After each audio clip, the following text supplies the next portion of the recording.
কাজা রোজার সাথে কাজা তারাবি আদায় করতে হবে কিনা। কারোর কোনো রোজা কাজা হয়েছে, এই রোজাটা যখন রমজানের পরে আপনি কাজা রাখবেন, তারাবির নামাজটাও কাজা করতে হবে কিনা। উত্তর হলো মহিলাদের কাজা রোজার আগে শাওয়ালের 6 রোজা রাখা যাবে কিনা। রমজানে মা বোনদের জন্য স্পেশাল কোনো আমল আছে কিনা জানালে উপকৃত হতাম। মা বোনরা রমজানে বিশেষ কোনো আমল যেটা পুরুষদের জন্য প্রযোজ্য না তারা করতে পারেন কিনা। এর উত্তর হলো পা দিয়ে নামাজের বিছানা ঠিক করা যাবে কিনা। প্রাপ্তবয়স্ক ছেলে মেয়ে যদি নিজেরা বিবাহ করে বাবা মা আপত্তি করতে পারবে কিনা। এরপরে প্রশ্ন হলো রাসূলুল্লাহ সাল্লাল্লাহু আলাইহি সাল্লামকে স্বপ্নে দেখার কোনো বিশেষ আমল আছে কি। এরপরে প্রশ্ন হলো রোজা রেখে টিভি দেখা যাবে কিনা। এরপরে প্রশ্ন হলো আমি যৌতুকের টাকা নিয়ে খেয়ে ফেলেছি, এটার সংশোধন করার কি ব্যাখ্যা দিবেন। এরপরে প্রশ্ন হলো স্ত্রী তালাক দেওয়ার পর সেই স্ত্রীকে সাথে সাথে গ্রহণ করা যাবে কিনা, বিস্তারিত বুঝিয়ে দিবেন। পিল খেয়ে মাসিক বন্ধ রেখে রমজানের রোজা রাখা যাবে কিনা। রমজানে দোয়া কবুলের সর্বোত্তম সময় কখন। ইমাম সাহেব যদি হারামখোর হয় তাহলে ওই ইমাম সাহেবের পিছনে নামাজ আদায় করলে নামাজ আদায় হবে কিনা। ছোট বাচ্চা থাকাকালীন যদি আবার বাচ্চা পেটে আসে তাহলে কি বাচ্চা নষ্ট করা যাবে। আমার বাবা সিগারেট এবং বিভিন্ন ধরনের ধূমপান করে, আমার বাবা এই মাহফিলে আছেন, এগুলো আসক্ত থেকে মুক্ত পায় সে সম্পর্কে কিছু ব্যাখ্যা জানতে চাই। মহিলাদের গোসল ফরজ হওয়ার পরও যদি বাসায় কাজ করতে পারে তাহলে পুরুষরা কি গোসল ফরজ অবস্থায় বাসার বাইরে যেতে পারবে। ইনশাআল্লাহ আমি যদি দ্বিতীয় বিয়ে করি তাহলে দ্বিতীয় স্ত্রীকে কি প্রথম স্ত্রীর মতো ভরণ পোষণ বা সম্পত্তি সমান দিতে হবে নাকি কম বেশি করা যাবে। যারা নিরপরাধ কোনো ব্যক্তির বিরুদ্ধে কুৎসা রটায় বা তাকে হেয় প্রতিপন্ন করার উদ্দেশ্যে অপপ্রচার করে ইসলামী শরীয়ত মোতাবেক তাদের ব্যাপারে সিদ্ধান্ত কি, তারা কি শাস্তি পেতে পারেন। আর যাদের বিরুদ্ধে কুৎসা রটানো হলো তিনি প্রতিদান স্বরূপ কি পাবেন। এরপরে প্রশ্ন হলো আমি আমার স্ত্রীকে বলেছি আলহামদুলিল্লাহ আমার সামর্থ্য আছে আমি দ্বিতীয় বিয়ে করব, এখন সে আমাকে কসম করাইছে আমি যেন তার মরার পরে বিয়ে করি, দ্বিতীয় বিয়ে করলে কেন মেয়েরা মানতে পারে না। প্রথম প্রশ্ন বিসমিল্লাহ। সুদী ব্যাংকের ইসলামী শাখা থেকে যদি লোন নিয়ে তারা আমাকে ব্যবসা করার জন্য মাল কিনে দেয় তাহলে আমার ব্যবসা হালাল হবে কিনা। ব্যাংকটা হলো সুদী ব্যাংক, কনভেনশনাল ব্যাংক। সেই ব্যাংক থেকে সেই ব্যাংকের আবার ইসলামী উইং আছে, ইসলামী ব্যাংকিংয়ের শাখা বা উইং আছে। সেই উইং থেকে ইসলামী ব্যাংকিংয়ের পদ্ধতিতে যদি আপনি লোন নেন এবং সেখানে যদি ইসলামী ব্যাংকিং ফলো হয়, শুধু ইসলামী ব্যাংক হলে হবে না, ইসলামী ব্যাংকিং শাখা থাকলে উইং থাকলেই হবে না, সেখানে ইসলামী ব্যাংকিং ফলো করা শর্ত। যদি সেটা হয় তাহলে তারা আপনাকে ব্যবসার মালামাল কিনে দিলে সেটা দিয়ে আপনি ব্যবসা বাণিজ্য করেন। মালামালের যা দাম তার চাইতে দাম বেশি করে ধরে সেটা কিস্তিতে পরিশোধ করলো, আপনি পরিশোধ করলেন, সেটা জায়েজ হবে। ধরুন আপনি কোনো দোকানে মালামাল কিনবেন, তারা আপনাকে মালামাল কিনে হ্যান্ডওভার দিয়েছে, তাদের একজন অফিসার গিয়ে আপনার কাছে মালটা বুঝাই দিছে, 10 টাকার মাল 12 টাকা রাখছে, কিস্তিতে শোধ করছে, এটা জায়েজ আছে। তো ইসলামী ব্যাংকিংটা হচ্ছে কিনা, অর্থাৎ তারা মালামাল কিনে আপনাকে দোকান থেকে হ্যান্ডওভার দিয়েছে কিনা, এই হস্তান্তরটা গুরুত্বপূর্ণ, তাহলে সেক্ষেত্রে সেটা কি হবে, জায়েজ হবে। এরপরে প্রশ্ন হলো প্রাপ্তবয়স্ক ছেলে মেয়ে যদি নিজেরা বিবাহ করে বাবা মা আপত্তি করতে পারবে কিনা। প্রাপ্তবয়স্ক ছেলে মেয়ে তারা যদি নিজেরা বিবাহ বন্ধনে আবদ্ধ হয় তাহলে সেক্ষেত্রে সেই বিবাহটা যদি এমন কোনো ক্ষেত্রে হয় যেটি আপত্তিকর জায়গা, অর্থাৎ বাবা মার যে ফ্যামিলিগত যে সামঞ্জস্যতা আছে তার সাথে যায় না।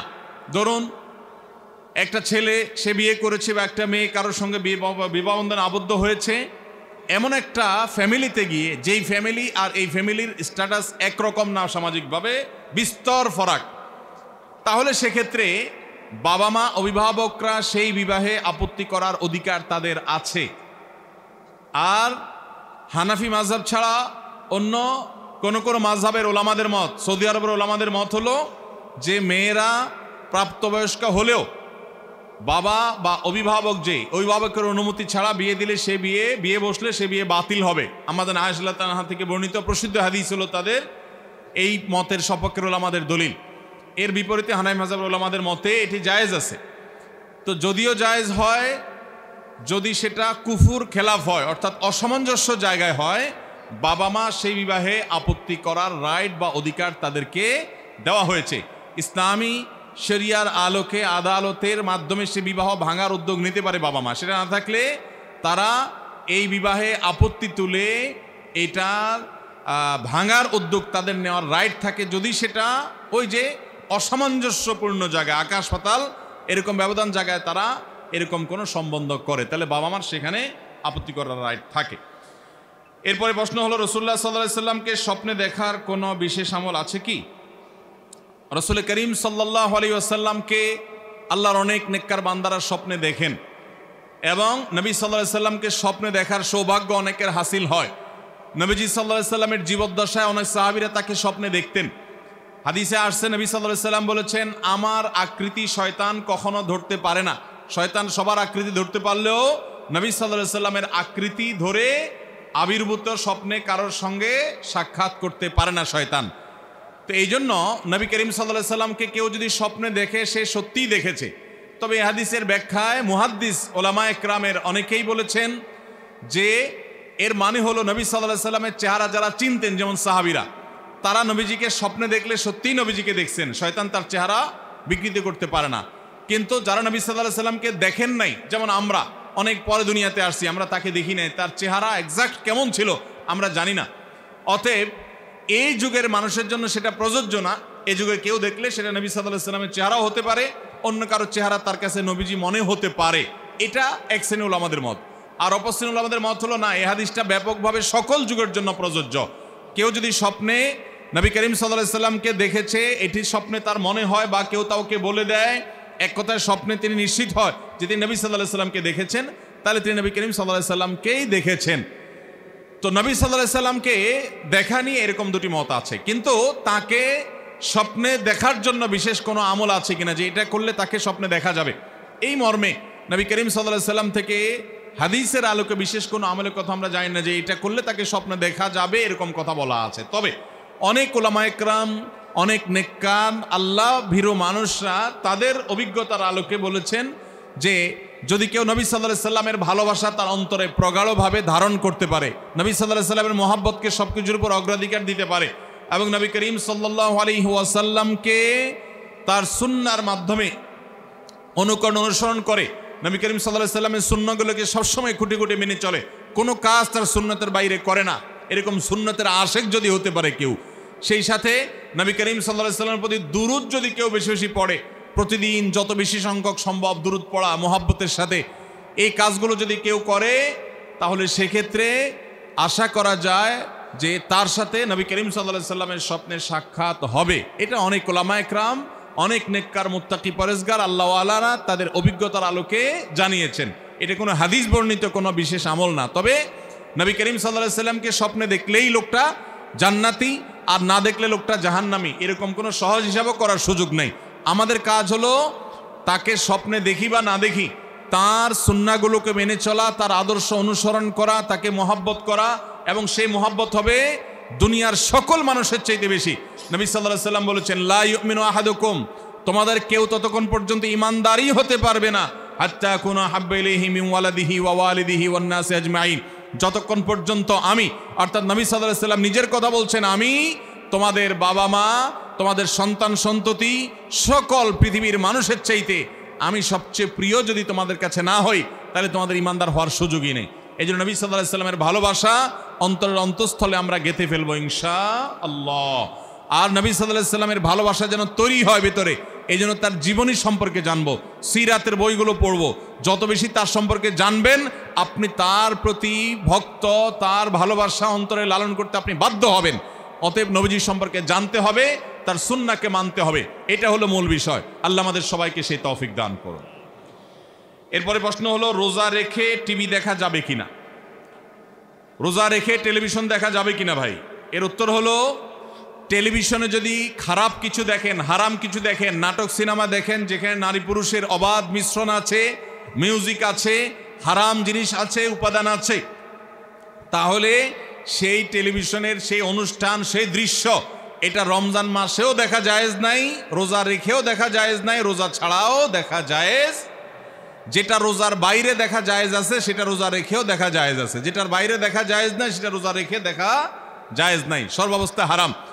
অতএব রমজান মাসে যদি ওইগুলা দেখেন, তাহলে গুনাহ একটু বেশি হবে, কারণ ওই যে রমজান মাসে আমল হলো হারাম থেকে বেঁচে থাকা, আর আপনি সেটা বেশি করে করলেন। এই জন্য আমরা চোখের হেফাজত করব। অনেকে আছে রমজান মাসে দিনের বেলা খাবারের রান্না বাড়ার কাজ মহিলাদের নাই, পুরুষদের অনেক ঝামেলা থাকে না, নাস্তার ঝামেলা থাকে না।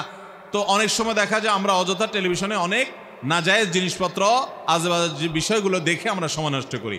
আল্লাহ আমাদেরকে হারাম থেকে বেঁচে থাকার তৌফিক দান করো। এরপরে প্রশ্ন হলো, আমি যৌতুকের টাকা নিয়ে খেয়ে ফেলেছি, এটার সংশোধন করার কি ব্যাখ্যা দিবেন?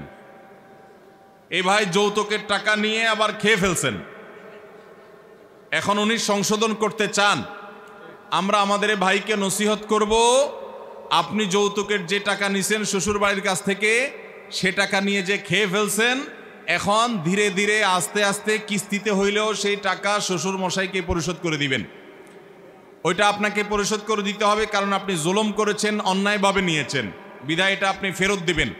আর যদি ফেরত দিতে গেলে আপনার শ্বশুর মশাই দিল থেকে সত্যি খুশি মনে বলে, ঠিক আছে তুমি মিসকিন মানুষ, খেয়ে ফেলছো, মাফ আল্লাহর হস্তে, তাহলে আপনি মিসকিন হিসাবে মাফ পাইতে পারেন, যদি সত্যি তিনি মাফ করে দেন।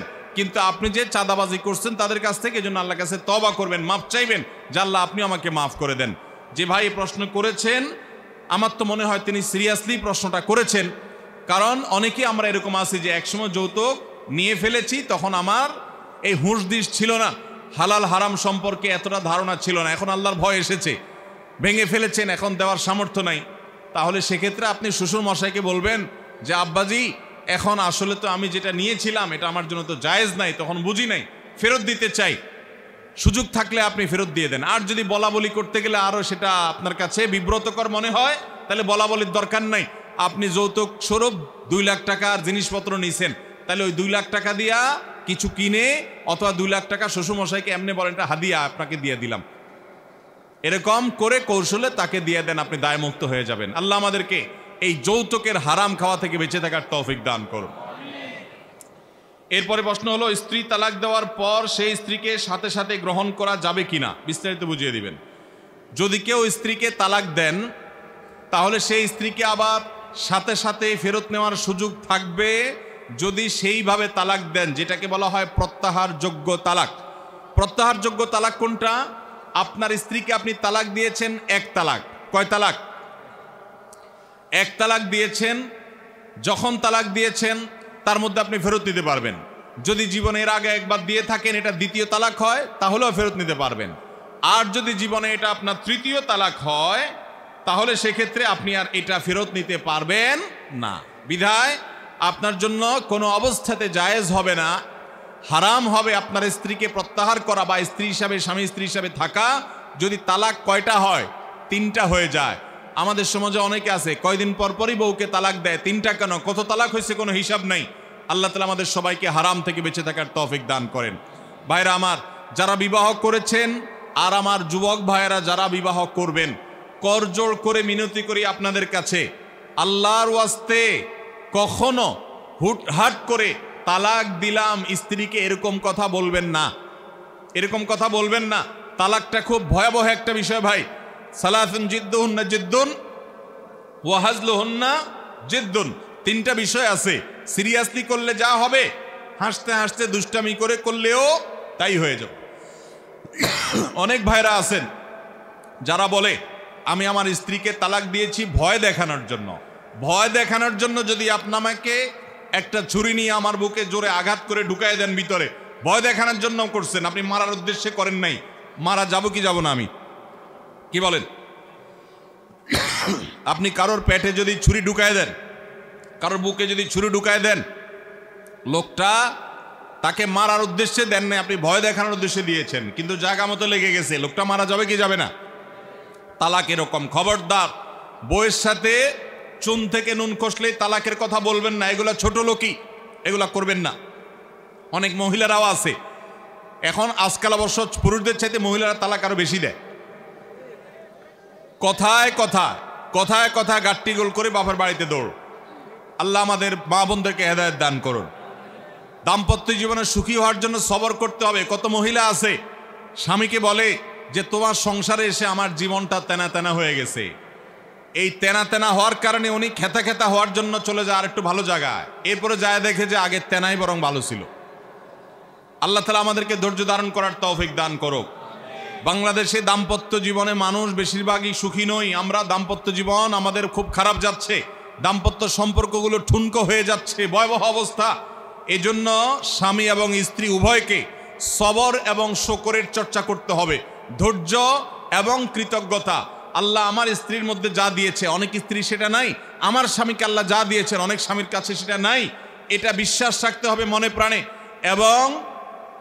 এবং সবর করতে হবে যে আমি যে কষ্টে আছি এর চাইতে কষ্টে আরো অনেকে আছেন, অতএব সবর করব। সবর এবং শকর ছাড়া কখনো দাম্পত্য জীবনে সুখী হতে পারে না মানুষ। আমরা সবাই সে চেষ্টা করব তো ইনশাআল্লাহ। আল্লাহ আমাদের তৌফিক দান করুন। পিল খেয়ে মাসিক বন্ধ রেখে রমজানের রোজা রাখা যাবে কিনা? অনেক মা বোনরা এটা করেন।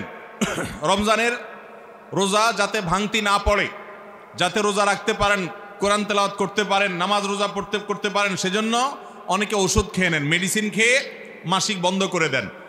তাদের এই কাজটা জায়েজ হবে কিনা? এটার উত্তর হলো, এই মেডিসিন গ্রহণ করার ফলে যদি আপনার শরীরে উল্লেখযোগ্য কোনো প্রকার সাইড এফেক্ট না পড়ে, ক্ষতিকর কোনো কিছু না হয়, তাহলে সেক্ষেত্রে আপনার জন্য এটা জায়েজ হবে। কিন্তু যদি আপনার শরীরে কোনো ক্ষতি হবে এরকম মনে হয় ওষুধটা সেবন করার মাধ্যমে, তাহলে নিজের ক্ষতি নিজে করবেন, এরকম কাজ করা জায়েজ নেই। আল্লাহ বলেছেন ওয়ালা তুলকু বিআইদিকুম ইলা তাহলুকা, তোমরা নিজেদেরকে ধ্বংসের দিকে ঠেলে দিও না। এই জন্য আপনার জন্য এরকম মেডিসিন গ্রহণ করা জায়েজ হবে না। আর সাধারণ অবস্থার উপরে ছেড়ে দিতে পারলে সবচেয়ে ভালো, কারণ আল্লাহর ফয়সালা। আপনি ইবাদত করে যে সওয়াব পাচ্ছেন, আপনার ইবাদতের নিয়ত ছিল, কিন্তু আল্লাহর ফয়সালা অসুস্থ হয়েছেন, করতে পারেন নাই, আল্লাহ আপনাকে সমান সওয়াব দিবেন ইনশাআল্লাহ। রমজানে দোয়া কবুলের সর্বোত্তম সময় কখন? মায়েরা আমার, সারা বছর অন্য সময় যেরকম দোয়া কবুল হয়, রমাদানে দোয়া কবুল আরো বেশি হয়। বিশেষ করে রোজা অবস্থায়, সিয়ামরত অবস্থায় সায়েম ব্যক্তি, রোজাদার ব্যক্তির দোয়া কবুল হয়। কারণ নবী করিম সাল্লাল্লাহু আলাইহি সাল্লাম বলেছেন যে কয়েক ব্যক্তির দোয়া ফেরত দেওয়া হয় না। এর ভিতরে একজন হলেন আস-সায়েম হাত্তা ইফতির, কোন বর্ণনা আছে হিনা ইফতির, রোজাদার ব্যক্তি দিনভর রোজা দোয়া করলে তার দোয়া কবুল হয়। হাঁটতে চলতে ফিরতে, কাজের ফাঁকে, মা বোনরা গৃহস্থলী কাজের ফাঁকে, এবং সবাই যার যার কাজের ফাঁকে ফাঁকেও দোয়া করতে পারেন। আর মনোযোগ নিয়ে নামাজের আগে পরে বিভিন্ন সময় দোয়া করতে পারলে সেটা আরো ভালো। সেই সাথে আমাদের ইফতারের আগ মুহূর্তে কোনো বর্ণনা মতো দোয়া কবুল হয়। আমরা ভোর রাতে সারি খেতে উঠি, সারি খাওয়ার সময়টা, ভোর রাতের সময়টা দোয়া কবুলের সময়। রমজান মাসে এই সময়টাকে আমরা বিশেষভাবে আমরা দোয়ার জন্য নির্ধারণ করতে পারি। তাহলে দিনভর ইফতারের আগে ওই যে সারি খেতে উঠলে এই সময়গুলো বিশেষভাবে আমরা দোয়ার প্রতি যত্নবান হব। আল্লাহ আমাদের তৌফিক দান করুন।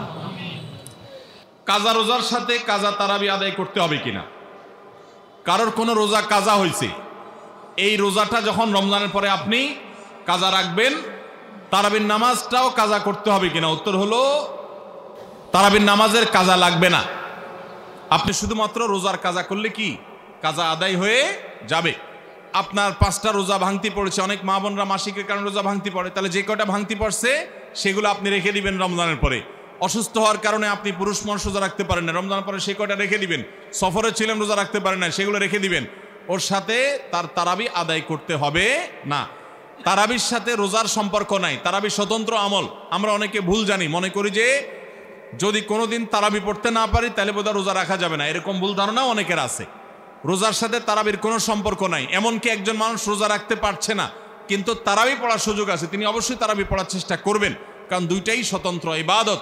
তারাবি পড়া সুন্নত আর রোজা রাখাটা ফরজ। মহিলাদের কাজা রোজার আগে শাওয়ালের 6 রোজা রাখা যাবে কিনা? মহিলারা তাদের মাসিকের কারণে যে ভাঙতি রোজা হয়, শাওয়াল মাসে তারা কি সে ভাঙতি রোজাগুলো, কাজা রোজাগুলো আগে রাখবেন, নাকি শাওয়ালের 6 রোজা আগে রাখবেন? এটা একটা কমন প্রশ্ন।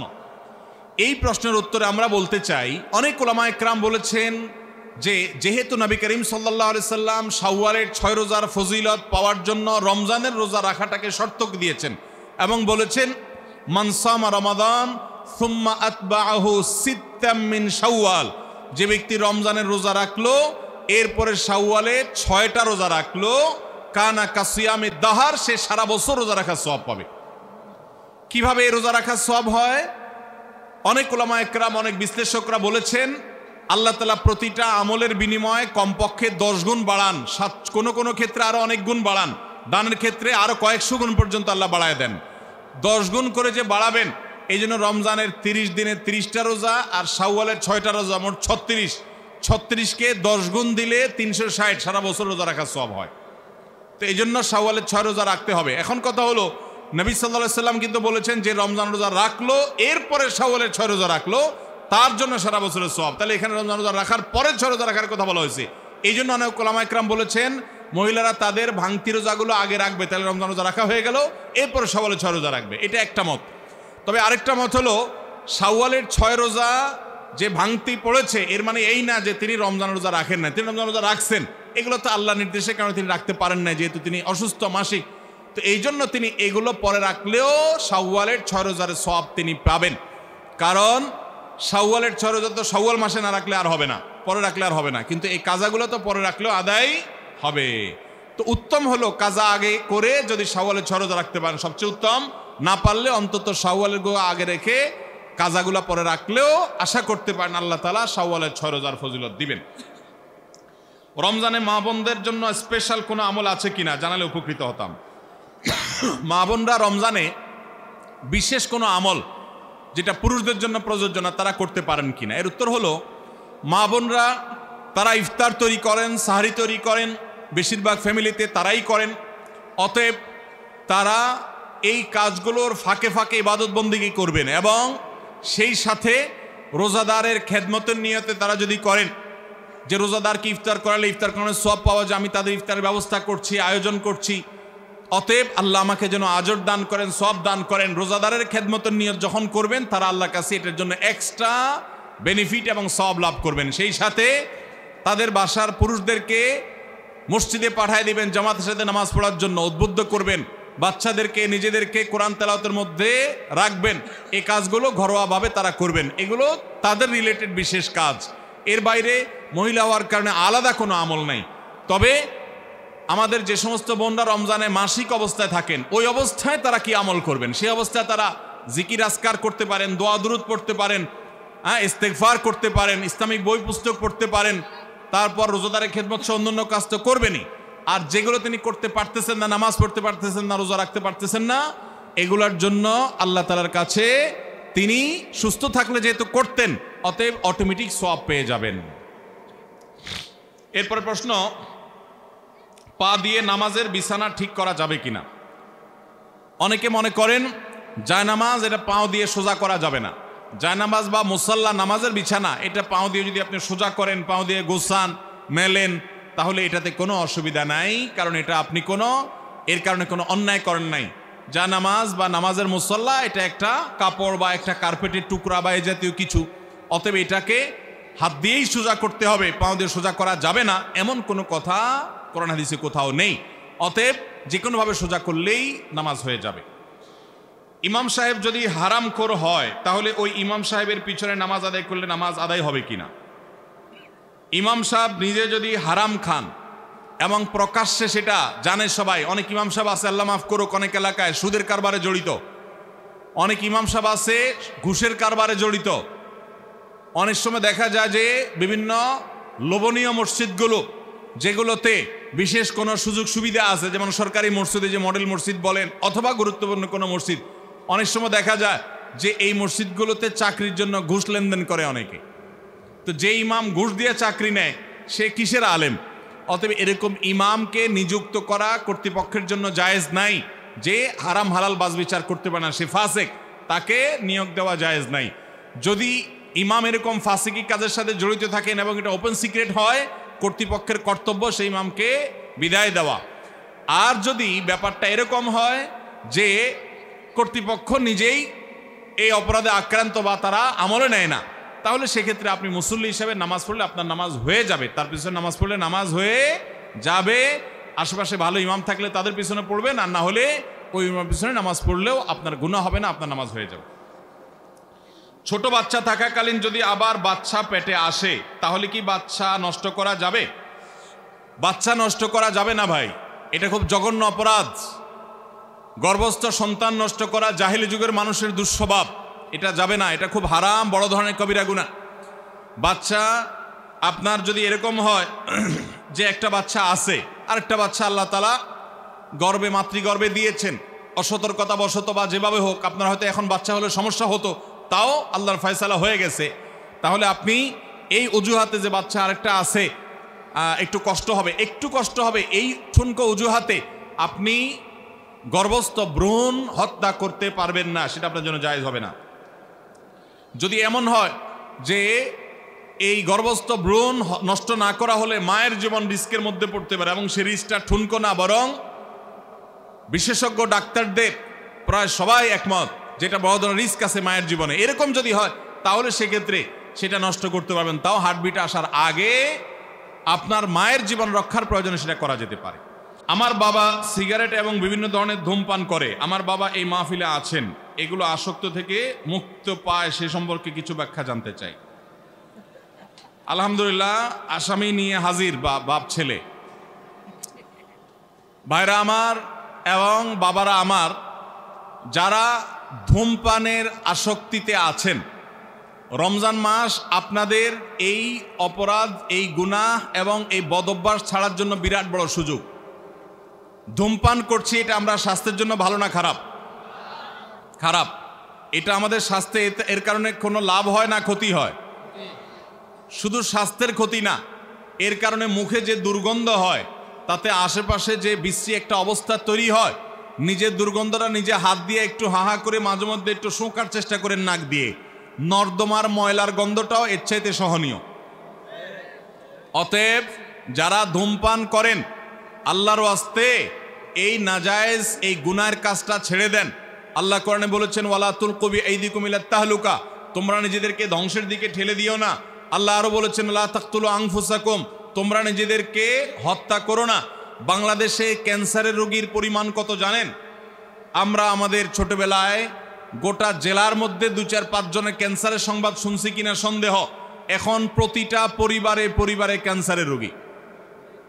ভাইরা আমার, এই ক্যান্সারের সবচেয়ে বড় কারণ হলো ধূমপান, অর্থাৎ ধূমপাই মানুষদের ক্যান্সার সবচেয়ে বেশি হয়।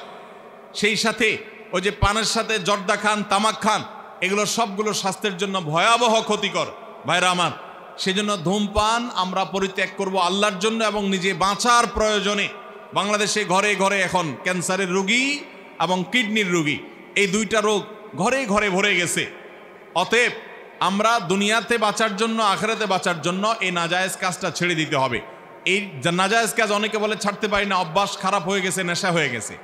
আমি বলি, আপনি পারেন না, এটা হলো একটা অসত্য কথা। আপনি পারেন, আপনি পারবেন, খুব ভালো করে পারবেন। আপনাকে যদি ধরে হাত পা বেঁধে নিয়ে জেলখানা 2 মাস রাখা হয়, জেলখানা বিড়ি তো পরে, অবশ্য জেলখানা টাকা দিলে বিড়িও পাওয়া যায়। এমন এক দুরবস্থা আমাদের যে জেলখানা টাকা দিলে সবই পাওয়া যায়। যাই হোক, যদি আপনার এরকম না দেওয়া হয় আর কি, আপনি যদি না পান, তো 2 মাস থাকলে দেখবেন আপনার বদঅভ্যাস দূর হয়ে গেছে। রমজান মাস হলো আমাদের ধূমপান বা ধূমপানকারী মানুষদের ধূমপান ত্যাগ করার সবচেয়ে বড় সুযোগ। আমি প্রায় বলি, রমজান মাসে আমরা দিনের বেলায় কয় ঘন্টা রোজা রাখি বাংলাদেশে? এখন কত ঘন্টা? প্রায় 12 থেকে 14 ঘন্টা। 14 ঘন্টা যদি আপনি রোজা রাখেন, রোজার পরে ইফতার খেতে খেতে মাগরিবের নামাজ পড়তে পড়তে সব মিলে প্রায় ঘন্টাখানিক লেগে যায়। তাহলে 14 আর 1 কত হলো? 15। তারাবির নামাজে মিনিমাম 1 ঘন্টা লাগে, তাহলে কত হলো? 16। রাত্রে ঘুমান মিনিমাম 6 ঘন্টা, কত হলো? 16 আর 4 কত? 22। আর থাকে 2 ঘন্টা। এই 2 ঘন্টা ভিতরে ওই যে সাহারি খেতে উঠেন, সেখানে 1 ঘন্টা ধরেন, আর 1টা ঘন্টা শুধু কষ্ট করলেই ধূমপান ত্যাগ করা সহজ। কারণ 23 ঘন্টা তো আপনি এঙ্গেজ, ঘুমায় তো আর বিড়ি খেতে পারবেন না, তারাবি পড়তে যায় তো বিড়ি খেতে পারবেন না, ইফতারের সময় আপনি বিড়ি খাইতে পারবেন না। অবশ্য অনেক বিড়ি করে বিড়ি দিয়ে ইফতার করে। ইফতার দিয়া করে মানে কিছু মুখে দিয়েই, তার অন্য কিছু খাক বা না খাক, তার ওই রেল লাইনের দোয়া ছাড়তে হবে। তো এই বদঅভ্যাস অনেকের আছে। বাকি বেশিরভাগ ক্ষেত্রে আপনি 23 ঘন্টায় এঙ্গেজ, শুধু 1টা ঘন্টা ইফতারের পর থেকে তারাবির পরে শোয়া পর্যন্ত, এই টাইমটা কোনো রকম একটু কষ্ট মষ্ট করে ধৈর্য ধরে থাকেন, 30 দিন পরে দেখবেন বদঅভ্যাস দূর হয়ে গেছে ইনশাআল্লাহ। চেষ্টা করা যাবে না ইনশাআল্লাহ? অনেকে বিড়ি খাওয়া ছেড়ে গুল খাওয়া ধরে, আছে না নাই? বলে হুজুর এখন আর বিড়ি খাই না, এখন গুল খাই। আগে তামাক টান দিয়া ধোঁয়া খাইতাম, এখন ডাইরেক্ট তামাক খাই। প্রমোশন হয়েছে না ডিমোশন হয়েছে? আরো আল্লাহ আমাদেরকে এই সমস্ত গুনাহের কাজ ছাড়ার তৌফিক দান করুন। এই গুনাহের কাজ বদভ্যাস ছাড়বো তো ইনশাআল্লাহ। ভাইরা আমার, যারা বিয়ে করছেন আর বিড়ি সিগারেট খান, আপনার বউরে জিজ্ঞাসা করেন, আল্লাহর জমিনে বিড়িখোরের বউ, সিগারেট খোরের বউ কখনো সিগারেট খোরের প্রতি সন্তুষ্ট থাকতে পারে না। আপনি শাড়ি চুড়ি দুনিয়া দিয়া বড়ায় ফেলান, কিন্তু আপনার মুখের যে দুর্গন্ধ, এটা বেচারির জন্য জীবন্ত জাহান্নামের মতো। আল্লাহ তাআলা আমাদের এই নোংরা জিনিসটা ছাড়ার তৌফিক দান করুন। এটার জন্য সৎ সাহস লাগবে, সৎ সাহস। বলে হুজুর আমি পারি না। পারি না মানে? কোন দোস্তরে পুলিশ ধরে ভালো করে কয়েকটা মায়ের দিছে, বলে দোস্ত এত মায়ের দিলে তুই খাইলি কেমনে? বলে তোরে যদি দৌড়া দিত তুইও পারতি। ঠেলা পড়লে সবাই পারে, অতএব হিম্মত করলে পারি না এমন কাজ খুব কম আছে। চেষ্টা করবো তো ইনশাআল্লাহ। আজকের মাহফিলে ধূমপান ত্যাগ করার নিয়ত করছেন আজকের আলোচনার পর, এমন কোন আল্লাহ বান্দা থাকলে হাত তোলেন। মাশাআল্লাহ মাশাআল্লাহ। আপনারা সবাই আগে ধূমপান করতেন, এখন হাত নামে গেছে। ওই যে টুপিওয়ালা ভাই, ওনাকে আপনারা বকতেছেন কেন? আপনি ধূমপান করবেন না আর? হ্যাঁ, আগে থেকে খান না? দূর ভাই, তো আপনি হাত তুলছেন কেন? ধূমপান কেউ ত্যাগ করার নিয়ত করছেন এমন কেউ আছেন? ওই ভাই ত্যাগ করছেন? আগে খাইতেন ধূমপান, বিড়ি খাইতেন আগে, মাঝে মাঝে, আর খাবেন না ইনশাআল্লাহ? নিয়ত করছেন? পাক্কা নিয়ত? মাশাআল্লাহ, নারায়ে তাকবীর, নারায়ে তাকবীর। এই ভাইয়ের জন্য একটা পুরস্কার আছে আমার তরফ থেকে। আপনি আস্তে আস্তে এদিকে আস্তে আস্তে চলে আসেন, আমরা চুপচাপ পুরস্কার দেবো, আমরা বলবো না যে এই জন্য দিচ্ছি, আপনি চুপচাপ আসেন ভিতরে। এই ভাইকে স্টেজে আসতে দেন। জি ভাই, আমরা এরপরে প্রশ্নে চলে যাই। আওয়াজ বন্ধ করেন, আওয়াজ বন্ধ করেন। শবে বরাতের রাতে একত্রিত হয়ে রাতভর ইবাদত করা ও পরদিন রোজা রাখা কতটুকু শরীয়ত সম্মত? ভাইরা আমার, শবে বরাত উপলক্ষে রাতভর একত্রিত হয়ে মসজিদে ইবাদত বন্দেগী করা কোনো হাদিস দ্বারা প্রমাণিত নয়। এবং দিনের বেলা যে রোজা, এই রোজা শবে বরাত উপলক্ষে না, এটা হলো শাবান উপলক্ষে রোজা। এই রোজা হলো আইয়াম বীজ উপলক্ষে রোজা। নবী করিম সাল্লাল্লাহু আলাইহি ওয়াসাল্লাম শাবান মাসে এমনি বেশি বেশি নফল রোজা রাখতেন, সেই হিসাবে আপনিও রাখবেন। আবার আইয়াম বীজ 13, 14, 15 রোজা রাখতেন, সেই হিসাবে রাখবেন। আপনি আল্লাহর ক্ষমা, এই রাতে আল্লাহ তাআলা বান্দাকে সাধারণ ক্ষমা ঘোষণা করেন, হিংসুক ছাড়া, মুশরিক ছাড়া। এই রাতের এই ফজিলত পাওয়ার জন্য আপনি চেষ্টা করলে সেটা ভালো, আল্লাহর কাছে ক্ষমা লাভের চেষ্টা করবেন, কিন্তু বেদাতি কোনো পন্থায় না। অনেকে বলে যে এত রাকাত নামাজ, অমুকটা অত সূরা এত রাকাতে পড়তে হবে, এগুলা মনগড়া কথাবার্তা, এগুলার কোনো ভিত্তি কোরআন হাদিসে নাই। আবার অনেকে মনে করে হালুয়া রুটি খাইতে হবে, আতশবাজি করতে হবে, আলোকসজ্জা করতে হবে। শবে বরাতকে কেন্দ্র করে যা হয় তার বেশিরভাগই বেদাত এবং ভুয়া, মনগড়া ভিত্তিহীন, এগুলার কোনো অস্তিত্ব কোরআন হাদিসে পাওয়া যায়। আল্লাহ আমাদের সবাইকে সুন্নাহ মেনে চলার তৌফিক দান করুন। আমরা সুন্নাহ মেনে চলবো। শাবান মাসের সবচেয়ে বড় আমল হলো নফল রোজা রাখা, বেশি বেশি রাখবো তো ইনশাআল্লাহ। এরপরে প্রশ্ন হলো, মহিলাদের গোসল ফরজ হওয়ার পরও যদি বাসায় কাজ করতে পারে, তাহলে পুরুষরা কি গোসল ফরজ অবস্থায় বাসার বাইরে যেতে পারবে? ভাই, শরীয়তের মাসআলা পুরুষ এবং মহিলা এক্ষেত্রে কারোর জন্য আলাদা না, সবার জন্য এক। আমাদের দেশে গোসল ফরজ অবস্থা মহিলারা বাসার কাজ কাম করালে, বাচ্চাকে দুধ খাওয়াইলে, অনেক মহিলারা আছে বলে যে ফরজ গোসল অবস্থা এগুলো করা ঠিক না, কিন্তু পুরুষটা টং টং করে ঘুরে বেড়ায়, তার বিরুদ্ধে কোনো ফতোয়া নেই। এগুলা অনুচিত কাজ। মনে রাখবেন, গোসল ফরজ হলে দেরি না করে খুব তাড়াতাড়ি গোসল করে ফেলতে হয়, এটাই হলো শরিয়ার নির্দেশ। গোসল ফরজ অবস্থা বেশি সময় থাকা উচিত না। যদি আপনি থাকতে চান, রাত্রে গোসল ফরজ হয়েছে 12টায়, ফজরের আগে আগে আপনার করতে হবে। আপনি এখন গোসল করবেন না, ফজরের আগে করবেন নিয়ত করছেন, ওকে, জায়েজ আছে। ঘুমাইতে চাইলে ঘুমাইতে পারেন, কিন্তু উত্তম হলো ওযু করে তারপর ঘুমাবেন। নবী করিম সাল্লাল্লাহু আলাইহি ওয়াসাল্লামের সুন্নাহ ছিল সেটা। অতএব আপনি অন্য কাজ করতে চাইলে করবেন, কিন্তু ওযু করে তারপরে করবেন, আর পরবর্তী ওয়াক্তের আগে আগে গোসল করে ফেলবেন, এটা হলো সুন্নাহ। আর যদি ওযু না করেন, বড় কোনো গুনাহ হবে না, কিন্তু সুন্নাহর খেলাফ হবে। এরপরে প্রশ্ন হলো, ইনশাআল্লাহ আমি যদি দ্বিতীয় বিয়ে করি, তাহলে দ্বিতীয় স্ত্রীকে কি প্রথম স্ত্রীর মতো ভরণ পোষণ বা সম্পত্তি সমান দিতে হবে, নাকি কম বেশি করা যাবে? ভাইরা আমার, একাধিক বিয়ে যদি কেউ করে, তাহলে অবশ্যই তাকে তার উভয় স্ত্রীর প্রতি সমতা বজায় রাখতে হবে। আল্লাহ কোরআনে বলেছেন ফাইন খিফতুম আল্লাহ তা'দিলু ফাওয়াহিদা, একাধিক বিয়ে করলে তুমি সমতা বজায় রাখতে পারবা না, এই ভয় যদি হয় তাহলে খবরদার, তোমার জন্য একাধিক বিয়ে করা জায়েজ না, তুমি একটা বিয়ে করবা। বেশিরভাগ লোক যারা একাধিক বিয়ে করেন, বেশিরভাগ লোক, সবাই না, বেশিরভাগ লোক দেখবেন যে নতুন যে বউ তার প্রতি মহব্বত, তার সাথে থাকে, আর প্রথমটার ধারে কাছেও যায় না, বরণ পোষণও দেয় না। এরকম যদি জুলুম করে তাহলে কি হবে? হারাম হবে এবং গুনাহ হবে। আল্লাহ আমাদের বেঁচে থাকার তৌফিক দান করুন। এরপরে প্রশ্ন হলো, যারা নিরপরাধ কোনো ব্যক্তির বিরুদ্ধে কুৎসা রটায় বা তাকে হেয় প্রতিপন্ন করার উদ্দেশ্যে অপপ্রচার করে, ইসলামী শরীয়ত মোতাবেক তাদের ব্যাপারে সিদ্ধান্ত কি? তারা কি শাস্তি পেতে পারেন? আর যাদের বিরুদ্ধে কুৎসা রটানো হলো তিনি প্রতিদান স্বরূপ কি পাবেন? ভাইরা আমার, যদি কোনো নির্দোষ মানুষকে কেউ মিথ্যা অপবাদ দেয় তাহলে সেটা সবচেয়ে জঘন্য কবিরা গুনাহ, মহাপাপগুলোর মধ্যে থেকে একটা। কোরআনে কারীমের সূরা হুজুরাতের মধ্যে আল্লাহ রাব্বুল আলামিন আমাদেরকে গীবত করতে যেমন নিষেধ করেছেন, একইভাবে নিষেধ করেছেন ওয়ালা তাজাসসু, তোমরা একে অন্যের পেছনে দোষ আবিষ্কার করার জন্য লেগে পড়বে না, খোসায় খোসায় মানুষের দোষ বাইর করবে না। তাও আবার যদি ডাহা মিথ্যা কথা বানিয়ে কারোর চরিত্রে কালিমা লাগানোর চেষ্টা করা হয়, সেটা যেই করুক, যে উদ্দেশ্যেই করুক, সেটা সম্পূর্ণ হারাম এবং সবচেয়ে বড় হারামগুলোর একটা। কারোর দোষ আছে সত্য, সেটা তার পেছনে বললে তাকে বলা হয় গীবত। আর কারোর দোষ নাই সেটা যদি তার পেছনে বলা হয় সেটাকে বলা হয় তোহমত বা মিথ্যা অভিযোগ। এই গীবতের অপরাধের ভয়াবহতা কত বেশি আমরা জানি। নবী সাল্লাল্লাহু আলাইহি ওয়াসাল্লাম মেরাজে গীবতকারীর শাস্তি কেমন হবে সেই মক শাস্তি জাহান্নামে তাকে আল্লাহ দেখিয়েছেন।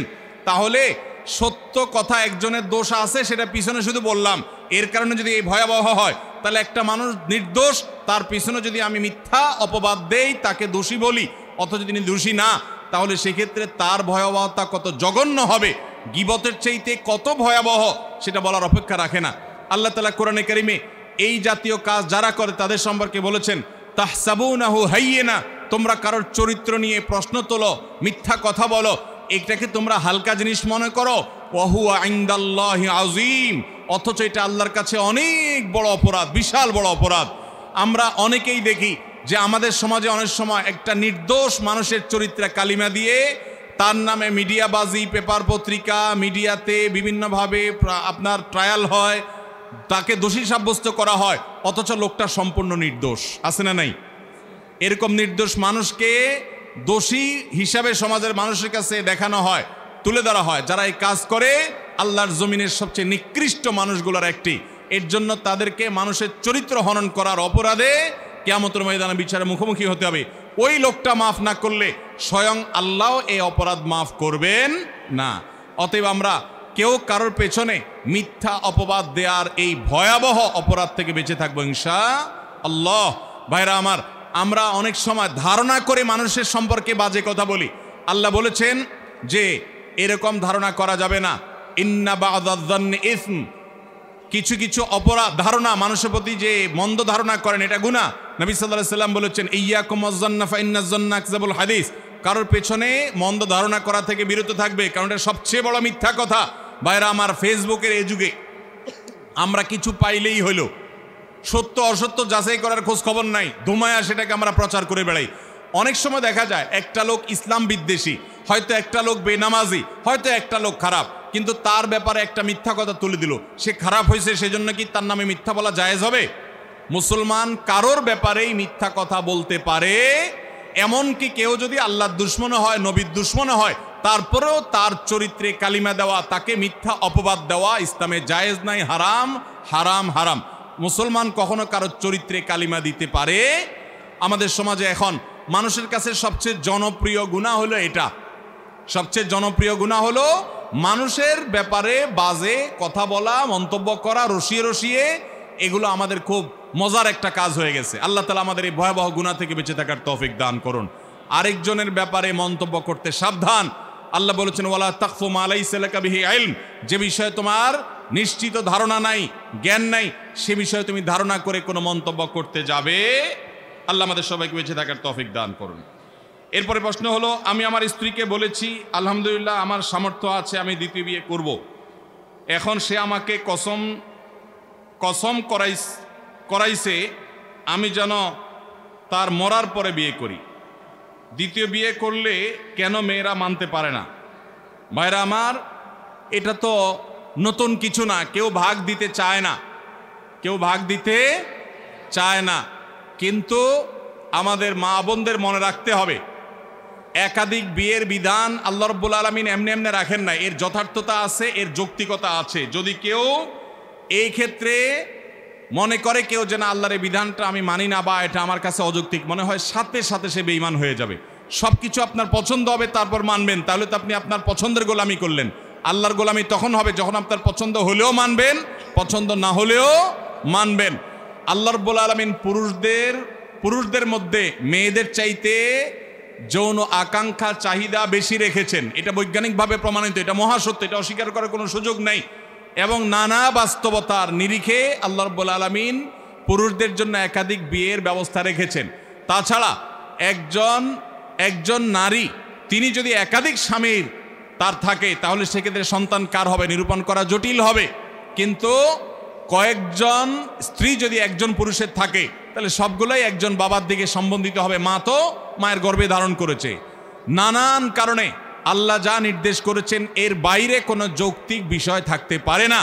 অতএব সব জায়গায় সমতার চিন্তা করলে সেটা ভুল এবং বিভ্রান্তি।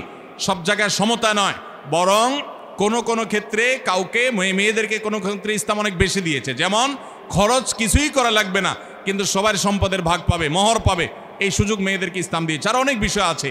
যখন নারীদেরকে জীবন্ত কবরস্থ করা হতো জাহিলি যুগে, ইসলাম তখন মেয়েদেরকে এমন জায়গা নিয়ে গেছে, 3টা কন্যা সন্তান ভালো করে লালন পালন করলে ওই মা বাপ শুধু কন্যা সন্তান লালন পালন করার কারণে জান্নাতের গ্যারান্টি পাবেন। তাহলে মেয়েদের মর্যাদা ইসলাম দিয়েছে না দেয় নাই? অতএব আমাদের মা বোনরা তারা এই কঠিন বিষয়টিতেও, একটা হলো তিনি ব্যক্তিগতভাবে পছন্দ করেন না, তার সতী না সুখ সেটা ভিন্ন বসা, কিন্তু আল্লাহর বিধানের প্রতি তার যদি সন্দেহ থাকে, সংশয় থাকে বা ঘৃণা থাকে তাহলে সাথে সাথে ঈমান চলে যাবে। আর পুরুষরা একাধিক বিয়ে করতে হলে তারা সমতা বজায় রাখতে পারবেন কিনা এটা নিশ্চিত করা জরুরি। যদি সমতা বজায় রাখতে পারেন তখন তার জন্য সেটা জায়েজ আছে। আল্লাহ আমাদেরকে বুঝার তৌফিক দান করুন।